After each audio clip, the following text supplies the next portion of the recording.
अस्सलामुअलैकुम स्टूडेंट्स। उम्मीद करता हूँ आप लोग खैरियत से होंगे। हाज़िर हूँ एमएफ इंग्लिश सेंटर से। तो स्टूडेंट आज जो है हम अपना unit number 1 physical quantities and measurement का जो चैप्टर है, जो यूनिट है, उसको स्टार्ट करेंगे। तो ये जो है हमारी पहली वीडियो होगी क्लास 9 न्यू फ़िज़िक्स बुक पर। तो इंशाल्लाह आने वाले वक्तों में मैं कोशिश करूँगा कि आपको जल्द से जल्द जो है वो क्लास 9 की न्यू फ़िज़िक्स की बुक जो है वो कंप्लीट करा दूँ। तो आने वाले वक्तों में मैं इस पर जो है वो वीडियोस अपलोड करता रहूँगा। तो आप चैनल ज़रूर सब्सक्राइब कर लीजिएगा और बेल आइकन को भी ज़रूर प्रेस कर लीजिएगा। तो आज जो है हम अपना टॉपिक 1.1 यानी इंट्रोडक्शन टू फ़िज़िक्स पढ़ेंगे। तो फ़िज़िक्स क्या होती है और ये जो है वो किस तरह से रिलेट करती है हमारी लाइफ में, तो इस बारे में जो है हम जानेंगे। तो स्टूडेंट आपको जो है मैं इंडिकेट कर दूंगा कि मैं जो है वो कहाँ पर पढ़ रहा हूँ। जो है वो ब्लू कलर की लाइन जो है वो नज़र आ रही होगी जहाँ पर जो है मैं पढ़ रहा हूँगा, यानी जहाँ पर जो है मैं आपको एक्सप्लेन कर रहा हूँगा वहाँ पर जो है मैं ब्लू लाइन से आपको इंडिकेट कर दूँगा। तो हमारे पास है इंट्रोडक्शन टू फ़िज़िक्स। तो फ़िज़िक्स जो है वो क्या है? देखें, फ़िज़िक्स जो है वो साइंस की सबसे पुरानी ब्रांच है, यानी ये जो है एक काफ़ी पुरानी ब्रांच है जिसके अंदर जो है हम मोशन को स्टडी करते हैं और मुख्तलिफ़ चीज़ों को जो है वो स्टडी करते हैं। और इस चीज़ को भी स्टडी करते हैं कि एनर्जी जो है वो किस तरह से मास में कन्वर्ट होती है और किस तरह से मास जो है वो एनर्जी में कन्वर्ट होता है। अच्छा, फ़िज़िक्स में जो है हम माइक्रो लेवल पे स्टडी नहीं बल्कि मैक्रो लेवल पे भी स्टडी करते हैं, यानी ये ऐसी ब्रांच है जिसमें हम माइक्रो लेवल और मैक्रो लेवल दोनों पे स्टडी करते हैं। अब आपके दिमाग में यहाँ पर ये सवाल उठेगा कि माइक्रो लेवल क्या होता है और मैक्रो लेवल क्या होता है। देखें, माइक्रो लेवल वो होता है जिन चीज़ों को हम माइक्रोस्कोप से देखते हैं तो उन चीज़ों को जो है वो माइक्रो लेवल पे स्टडी करना कहते हैं, यानी जिन चीज़ों को हम माइक्रोस्कोप के बगैर नहीं देख सकते, अगर हम उनके ऊपर स्टडी करें तो ये जो है वो माइक्रो लेवल में जाती है।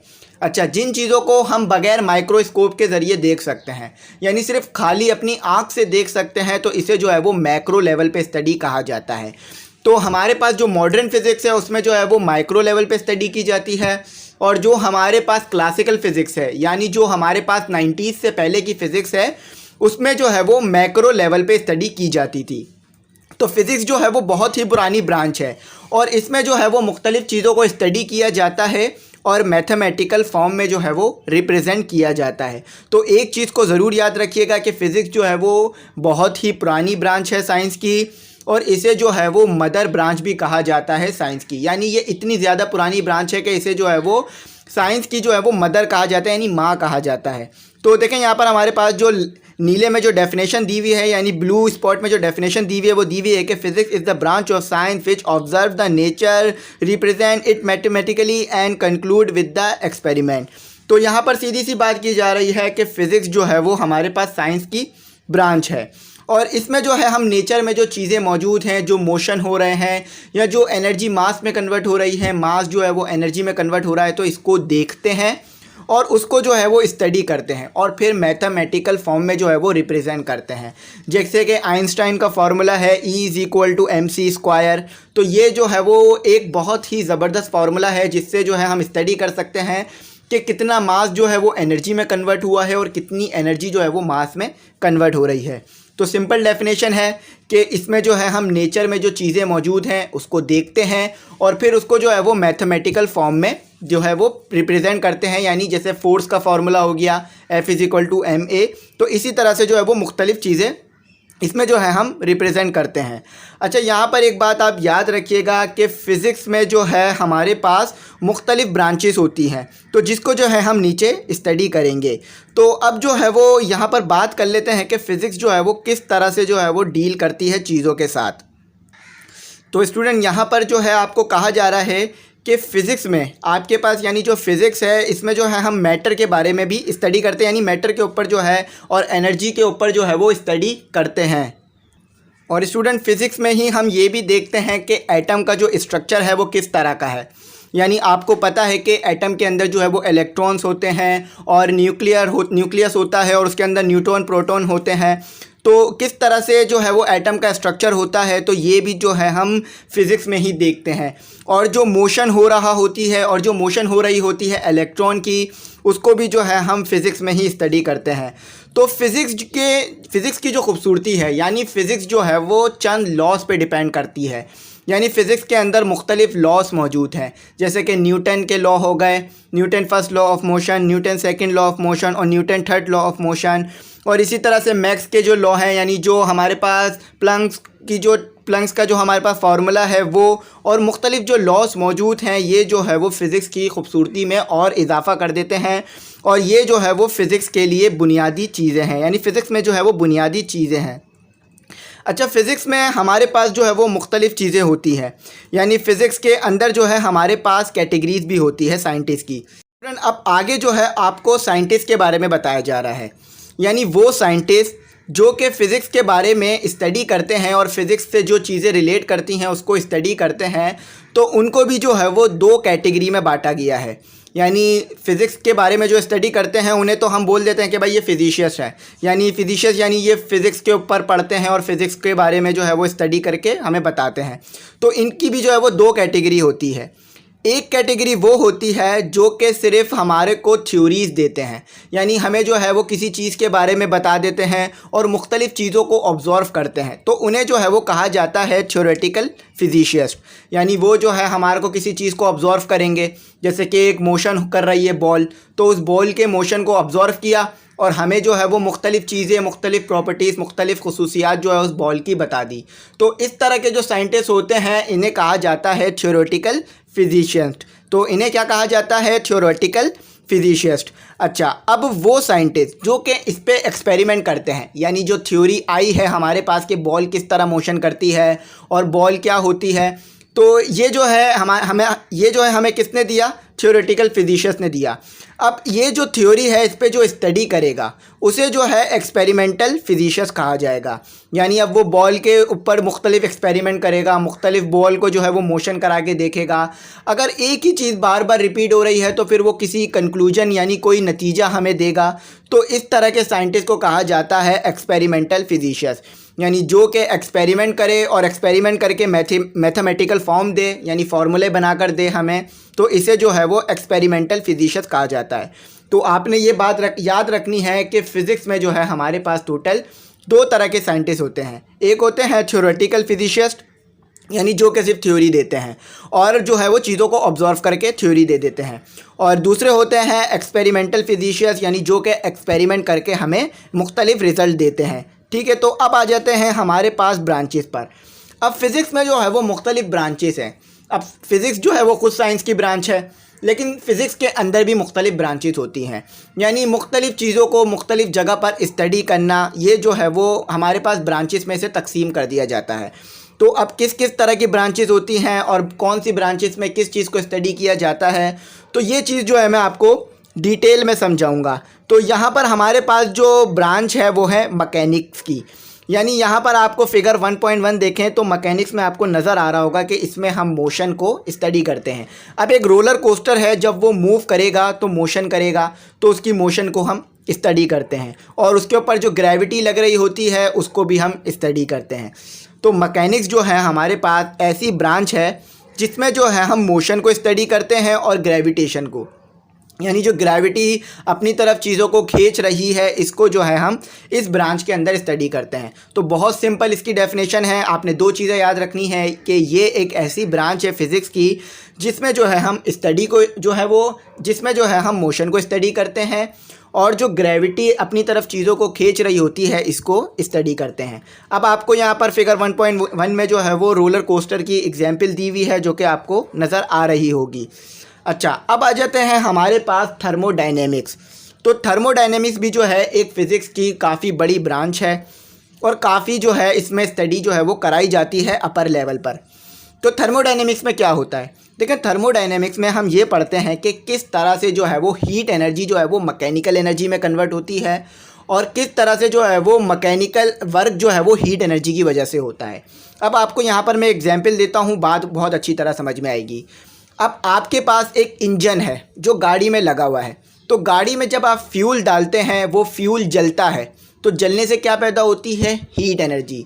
और हीट एनर्जी के पैदा होने की वजह से पिस्टन जो है वो मूव करता है और गाड़ी जो है वो मोशन करने लगती है। तो आपने क्या किया? आपने जो है वो फ्यूल को जलाया, यानी हीट पैदा की और हीट से जो है वो मोशन कराया। तो इस तरह के जो मोशन है और ये जो चीज़ है वो थर्मोडायनेमिक्स में आती है। तो थर्मोडायनेमिक्स में हम क्या स्टडी करते हैं कि किस तरह से हमारे पास हीट एनर्जी जो है वो मैकेनिकल वर्क में किस तरह कन्वर्ट होती है। इसकी जो है वो बहुत सारी एग्जांपल होती हैं, heat engine, Carnot engine, refrigerator, और हमारे पास जो है वो पंप। तो और जो हमारे पास पंप है ये भी जो है वो थर्मोडायनेमिक्स में आते हैं। वो पंप जो कि प्रेशर की वजह से चलते हैं, यानी जो कि भाप की वजह से चलते हैं, तो ये भी थर्मोडायनेमिक्स में आते हैं। तो मैकेनिकल वर्क होना हीट की वजह से, ये जो है वो थर्मोडायनेमिक्स की ब्रांच में आता है, ठीक है। और ये फिज़िक्स है। अच्छा, इलेक्ट्रिसिटी। तो इलेक्ट्रिसिटी में हम क्या स्टडी करते हैं? इलेक्ट्रिसिटी में जो है हम चार्जेस को स्टडी करते हैं। यानी जब चार्जेस मूव करते हैं, यानी जब इलेक्ट्रॉन मूव करता है तो हमारे पास इलेक्ट्रिसिटी जनरेट होती है। तो इसके ऊपर डिटेल में स्टडी तो हमने आगे ही जाके करनी है। तो यहाँ पर सिर्फ ब्रांचेस के बारे में बताया जाएगा कि कौन सी ब्रांचेस में क्या स्टडी की जाती है। तो इलेक्ट्रिसिटी आपको पता है हमारे पास बहुत ही बेसिक जो है वो एक चीज़ है, जिसके बगैर जो है वो मॉडर्न ज़िंदगी जो है वो नहीं गुजारी जा सकती। फॉर एग्ज़ाम्पल, अगर हमारे पास इलेक्ट्रिसिटी ना हो तो हम जो है वो अपने घरों में भी नहीं रह सकते, क्योंकि हमारे पास फ़ैन नहीं चलेंगे, जो पंखे लगे हुए हैं हमारे पास वो वर्क नहीं करेंगे, और जो हमारे पास बहुत सारे इलेक्ट्रिक अप्लाइंसेस हैं, रेफ्रिजरेटर हो गया, और हमारे पास जो मोटर हो गई पानी की, वो वर्क नहीं करेगी। तो अगर हमारे पास इलेक्ट्रिसिटी ना हो तो हमारी जो लाइफ है वो बहुत ही ज़्यादा मुश्किल हो जाएगी, क्योंकि हमारे घरों के आसपास तो कुएं भी मौजूद नहीं है, ना ही दरिया मौजूद है कि जहाँ से हम पानी ले आएँ जाकर। तो पानी जो है हमारे पास पंप के ज़रिए से आ रहा होता है, वाटर पंप के ज़रिए से, तो वो इलेक्ट्रिसिटी से चलता है। तो यहाँ पर जो है वो इलेक्ट्रिसिटी बहुत ज़्यादा बेसिक जो है हमारी ज़िंदगी में बहुत ज़्यादा इसका किरदार है। अच्छा, अब इलेक्ट्रिसिटी पे बात करते हैं कि इलेक्ट्रिसिटी होती क्या है। पहले मैंने आपको बता दिया कि ये एक ब्रांच है साइंस की, जिसमें जो है आपको एक पोल नज़र आ रहा होगा, जो कि अक्सर आपने देखा होगा कि गाँव में और शहर से दूर जो है ये मौजूद होते हैं। तो ये इसमें से जो है ये जो तार लगाए हुए होते हैं इसमें, हमने इन पोलों में, इसमें से जो है वो चार्जेस मूव करते हैं। अब चार्जेस क्या होते हैं? इलेक्ट्रॉन्स होते हैं। और अगर आपको चार्जेस निकालने हैं तो उसका एक फार्मूला होता है कि Q = NE, यानी E एक इलेक्ट्रॉन पे कितना चार्ज होता है वो E हो गया, और जितने भी इलेक्ट्रॉन हैं मल्टीप्लाई करा दें तो नंबर ऑफ़ चार्जेस, यानी आपके पास जो है वो चार्जेस आ जाते हैं। तो जब चार्जेस रेस्ट में हो तो कोई भी करंट पैदा नहीं होता, और जब मोशन कर रहा हो तो करंट पैदा होता है। तो इलेक्ट्रिसिटी में हम जो है वो चार्जेस के ऊपर स्टडी करते हैं कि चार्जेस रेस्ट में है तो किस तरह का फिनोमिना होगा, यानी किस तरह से बिहेव करेगा। अगर चार्ज मूव कर रहा है तो किस तरह से बिहेव करेगा। तो ये जो है हम इलेक्ट्रिसिटी में पढ़ते हैं। अब मैग्नेटिज़्म देख लेते हैं। आप जो है वो देख सकते हैं फिगर 1.4, जिसमें जो है वो मैग्नेटिज़्म दिखाया जा रहा है। तो मैग्नेटिज़्म क्या होता है कि मैग्नेट जो है, मैग्नेट किस तरह से बिहेव करता है और क्या क्या इसकी खसूसियात होती है, तो ये जो है वो मैग्नेटिज़्म में आ जाता है। तो मैग्नेटिज़्म भी जो है वो एक ब्रांच है फिज़िक्स की, जिसमें जो है हम मैग्नेट के बारे में स्टडी करते हैं। जैसे कि लिखा हुआ है हमारे पास, magnetism is the study of magnetic properties of materials. तो मुख्तलिफ़ मटेरियल्स के पास मुख्तलिफ़ जो है वो मैग्नेटिक प्रॉपर्टीज़ होती हैं। अब मैं यहाँ पर आपको एक बात बताता हूँ कि मैग्नेट के ज़रिए से भी जो है वो इलेक्ट्रिसिटी को पैदा किया जा सकता है। यानी अगर आपके पास एक मैग्नेट है तो आप उससे भी इलेक्ट्रिसिटी को पैदा कर सकते हैं। एक मैग्नेट को जो है वो किसी कॉइल के पास ले जाएं और उस मैग्नेट को बार बार हिलाते रहें। तो जब आप उस मैग्नेट को हिलाते रहेंगे तो फ्लक्स में चेंज आता रहेगा। फ्लक्स में चेंज आने की वजह से जो है करंट पैदा होता रहेगा। तो ये जो है वो आपको आगे के लेवल पे स्टडी कराई जाएगी। तो अगर आपको ये सवाल आए MCQs में कि मैग्नेट से करंट पैदा किया जा सकता है या नहीं, तो आपने जो है वो लगाना है हाँ, तो मैग्नेट से भी करंट पैदा हो सकता है। तो जैसा कि आप यहाँ पर देख रहे हैं कि एक बच्चे ने अपने हाथ के ऊपर मैग्नेट रखा हुआ है और नीचे जो है वो पिन्स रखी हुई है, यानी जो पिन्स पेपर होल्ड करने के लिए इस्तेमाल होती हैं वो पिन्स रखी हुई है। तो मैग्नेटिज़्म की वजह से, यानी मैग्नेटिक फील्ड की वजह से जो पिन्स है वो अपनी तरफ मैग्नेट ने खींच ली हैं। हाथ के बीच में होने की वजह से वो मैग्नेट से तो चिपक नहीं पा रही, लेकिन हाथ से चिपक गई हैं। तो यही जो है मैग्नेटिज़्म में आपको पढ़ाया जाएगा कि मैग्नेट की क्या क्या खसूसियत होती है। स्टूडेंट, अब आपके पास जो एक और ब्रांच है फिज़िक्स की, वो है एटॉमिक फ़िज़िक्स। तो इसमें हम क्या पढ़ते हैं, जैसा कि मैंने शुरू में आपको बताया, इसमें जो है हम एटम के पर स्टडी करते हैं। यानी एटम के अंदर जो मोशन हो रहे होते हैं उसको स्टडी करते हैं, इलेक्ट्रॉन की मोशन को स्टडी करते हैं, और जो किसी एक एटम की खसूसियत होती है उसको हम स्टडी करते हैं। तो हमारे पास जो है वो मुख्तलिफ़ एटम्स होते हैं और एटम्स के अंदर इलेक्ट्रॉन मौजूद होते हैं और न्यूक्लियस होता है बीच में, और न्यूक्लियस में जो है वो न्यूट्रॉन प्रोटॉन मौजूद होते हैं। तो ये बात आप याद रखिएगा कि न्यूट्रॉन पे जो है वो कोई चार्ज नहीं होता, और जो चार्ज इलेक्ट्रॉन पे होता है वही चार्ज प्रोटॉन पे होता है। तो इलेक्ट्रॉन और प्रोटॉन पे सेम चार्ज होता है और वो होता है 1.6 मल्टीप्लाई 10⁻19 -19। तो ये आप जो है वो याद रखिएगा। तो एटम के बारे में कौन सी ब्रांच में स्टडी की जाती है? एटॉमिक फिजिक्स में। और खसूसियत और कंपोजिशन किस तरह से बने हुआ होता है एटम, इस सब को जो है हम एटॉमिक फिजिक्स में पढ़ लेते हैं। अब आ जाते हैं ऑप्टिक्स। तो ऑप्टिक्स में जो है हम लाइट के ऊपर स्टडी करते हैं।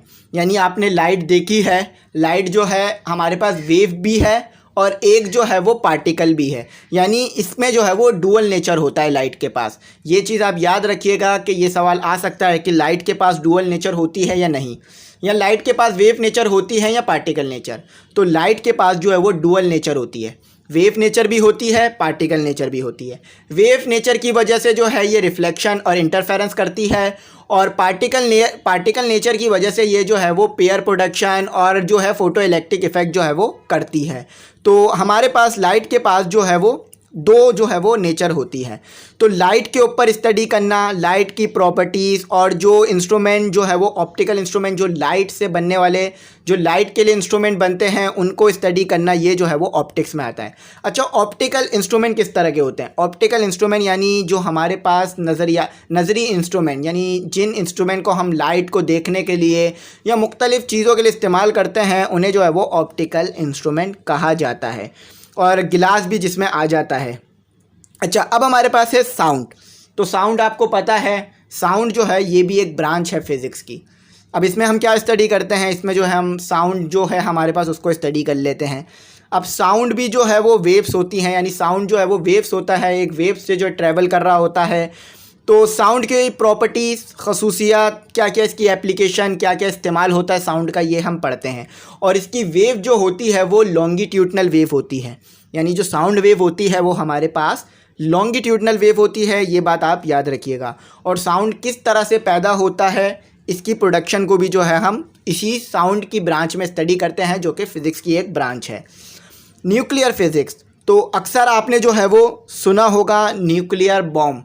तो न्यूक्लियर क्या होता है? हमारे पास जो है ये एक बहुत ही बेसिक चीज़ है, बहुत ही इम्पॉर्टेंट चीज़ है, जिसको जो है हम इस्तेमाल करते हैं और इलेक्ट्रिसिटी को भी बनाते हैं, और जो है मुल्क के दिफा के लिए भी इसको इस्तेमाल किया जाता है। तो इन तमाम चीज़ों के बारे में जो है वो न्यूक्लियर फिज़िक्स में पढ़ा जाता है।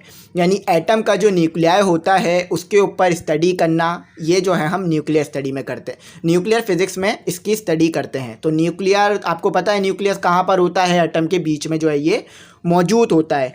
तो ये न्यूक्लियर किस तरह से बिहेव करता है, इसका स्ट्रक्चर क्या होता है, किस तरह ये बनता है, तो इसे हम न्यूक्लियर फिज़िक्स में स्टडी करते हैं। बहुत ही इजी करके आपको समझा रहा हूँ, समझने में कोई भी मुश्किल आपको पैदा नहीं हो रही होगी। लेकिन फिर भी अगर आपको कुछ समझ नहीं आ रहा हो या कुछ रह रहा हो तो आप मुझसे कांटेक्ट करके पूछ सकते हैं। तो स्टूडेंट, एक और जो आपके पास फ़िज़िक्स की ब्रांच है वो है पार्टिकल फ़िज़िक्स। तो पार्टिकल फ़िज़िक्स क्या होती है? पार्टिकल फ़िज़िक्स जो है हमारे पास पार्टिकल से रिलेट करती है। यानी एटम जो है, मैटर जो है, यानी कोई भी चीज़ जो है वो मुख्तलिफ़ पार्टिकल से मिल के बनती है। यानी कोई भी चीज़ ऐसी नहीं है जो सिंगल पार्टिकल से मिल के बनी हो। अगर आपके पास एक पेन है तो इसमें भी जो है वो कई लाखों हज़ारों जो है वो पार्टिकल्स मौजूद हैं। सही है, कई मिलियंस, कई बहुत बड़ी तादाद में जो है वो पार्टिकल्स मौजूद होते हैं। अगर आपके पास एक ग्लास है तो उसमें भी कहीं बहुत ही ज़्यादा तादाद में जो है वो पार्टिकल्स, मिलियंस तादाद में पार्टिकल्स मौजूद होते हैं।